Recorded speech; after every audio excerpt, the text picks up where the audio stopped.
ବାଲେଶ୍ୱର ପୌରାଞ୍ଚଳର ବିକାଶ ସମ୍ପର୍କିତ ଏକ ସମୀକ୍ଷା ବୈଠକ ସ୍ଥାନୀୟ ସଦ୍ଭାବନା ସଭାଗୃହଠାରେ ଅନୁଷ୍ଠିତ ହୋଇଯାଇଛି। ଏଥିରେ ସଦର ବିଧାୟକ ମାନସ କୁମାର ଦତ୍ତ ଯୋଗଦେଇ ପୌରପାଳିକା ପକ୍ଷରୁ ସହରାଞ୍ଚଳରେ ଚାଲିଥିବା 150ରୁ ଉର୍ଦ୍ଧ୍ୱ ପ୍ରକଳ୍ପର ଅଗ୍ରଗତି ଓ ସଫଳ କାର୍ଯ୍ୟକାରିତା ସମ୍ପର୍କରେ ସମୀକ୍ଷା କରିଥିଲେ। ମୁକ୍ତା ଯୋଜନା ଭଳି ଆଧାରଭୂତ ବ୍ୟବସ୍ଥା ମାଧ୍ୟମରେ ସହରାଞ୍ଚଳର ବିକାଶ କାର୍ଯ୍ୟ ତ୍ୱରାନ୍ୱିତ କରିବା ଉପରେ ଶ୍ରୀ ଦତ୍ତ ଗୁରୁତ୍ୱ ଦେଇଥିଲେ।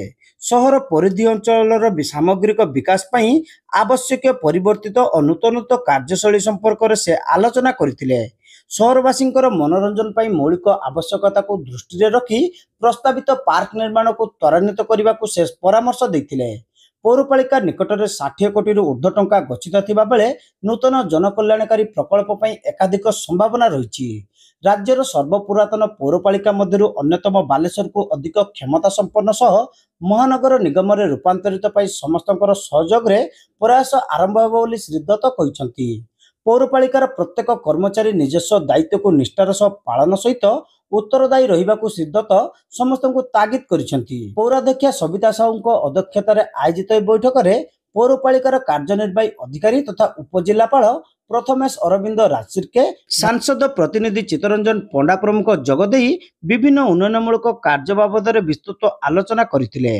ବିଶେଷ କରି ପୌରପାଳିକାର ସମସ୍ତ କାର୍ଯ୍ୟ ଓ ସେବାକୁ ଅଧିକ ଜନାଦୃତ କରିବା ଉପରେ ବୈଠକରେ ମତ ପ୍ରକାଶ ପାଇଥିଲା।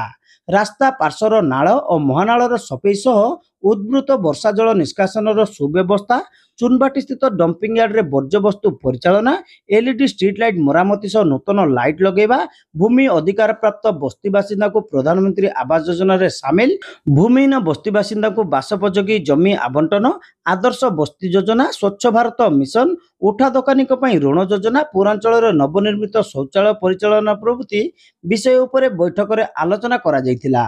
ପୌରପାଳିକା ସମେତ ବିଭିନ୍ନ ଲାଇନ୍ ଡିପାର୍ଟମେଣ୍ଟର ଅଧିକାରୀ ଓ କର୍ମଚାରୀମାନେ ଏହି ବୈଠକରେ ରହି ଆବଶ୍ୟକୀୟ ତଥ୍ୟ ଉପସ୍ଥାପନ କରିଥିଲେ। ଅନ୍ୟମାନଙ୍କ ମଧ୍ୟରେ ପୌର ପରିଷଦର କାଉନସିଲର ସତ୍ୟଶିବ ସୁନ୍ଦର ଦାସ, ନିତ୍ୟଗୋପାଳ ସିଂ, ଅନୁସୂୟା ନାଥ, ରୋଜାଲିନ ପାଣି, ନିରୁପମା ଦାସ, ଭାରତୀ ପାତ୍ର ପ୍ରମୁଖଙ୍କ ସହ ବିଭିନ୍ନ ୱାର୍ଡ ସ୍ତରୀୟ ପ୍ରତିନିଧି ଭାବେ ରବିନାରାୟଣ ମହାପାତ୍ର, ଗୌରାଙ୍ଗ ଦାସ, ଉପେନ୍ଦ୍ର ଶତପଥୀ, ସୀତାକାନ୍ତ ସ୍ୱାଇଁ, ଲୋକନାଥ ଭୂଇଁଆ, ଅନନ୍ତ ନାୟକ, ଜୟପ୍ରକାଶ ଦାସ, ରାଜେନ୍ଦ୍ର ଚାଟାର୍ଜୀ, ମନୋରଞ୍ଜନ ନନ୍ଦୀ, ଧୀରଜ ମହାନ୍ତି, ରଞ୍ଜନ କୁମାର ଦାସ ପ୍ରମୁଖ ଉପସ୍ଥିତ ରହି ଆଲୋଚନାରେ ଅଂଶଗ୍ରହଣ କରିଥିଲେ।